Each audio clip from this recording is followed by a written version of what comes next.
Hi எல்லாருக்கும் good மார்னிங்க. இன்றைக்கி என்ன லஞ்ச் ரெசிபிஸ் பண்ணியிருக்கோன்னு பார்க்கலாம் வாங்க. எப்போவுமே நம்ம வீட்டில் குயிக்காக சமையல் ஆகணும் இல்லையா, லஞ்ச் பாக்ஸ் கொடுத்து விடுறதுக்காக குக்கர் ரைஸ் தான் வைப்போம். ஸோ அப்படி தான். அப்புறம் வந்துட்டு பீட்ரூட் வந்துட்டு இன்றைக்கி ஒரு கூட்டு மாதிரி சிறுபருப்பு போட்டு வச்சுருக்கோம். சிறுபருப்பு மீன்ஸ் பாசிப்பருப்புங்க. ஸோ அதை வேக வச்சு அது கூட கூட்டு மாதிரி செய்கிறது தான். அப்புறம் ஒரு அப்பளங்க.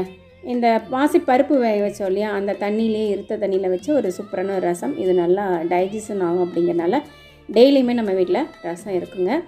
பாவக்காய் புளிக்குழம்பு தாங்க. இது சீக்கிரமாக இன்ஸ்டண்ட்டாக வச்சிடலாம். ஒரு பச்சை வெங்காயம், தக்காளி, ஜீரகம், சோம்பு, பூண்டு, கொஞ்சமாக இஞ்சி சேர்த்து தேங்காயெல்லாம் அரைச்சிட்டு புளி விட்டு வைக்கிறது தான். இது ஒரு 3 பேர் அளவு அப்படிங்கிறனால ரொம்ப ரொம்ப குயிக்காக வச்சிடலாங்க. பெருசாக மெனக்கட வேண்டியதில்லை. நல்லா டேஸ்டியாகவும் இருக்கும், ஹெல்த்தியானதும் கூட. பாவக்காய் வந்து கிட்ஸுக்கு எப்போவாது கொடுங்க, வயிற்றில் எதாவது பூச்சி இருந்தால் கொஞ்சம் கிளியர் ஆகும். இன்றைக்கி இதுதான் ரெசிபீஸு. நீங்களாம் சாப்பிட்டீங்களான்னு சொல்லுங்கள். பிடிச்சிருந்தா லைக் பண்ணி, ஷேர் பண்ணி, சப்ஸ்கிரைப் பண்ணுங்கள். தொடர்ந்து நம்மளோட சேனலுக்கு சப்போர்ட் பண்ணுங்கள். பை.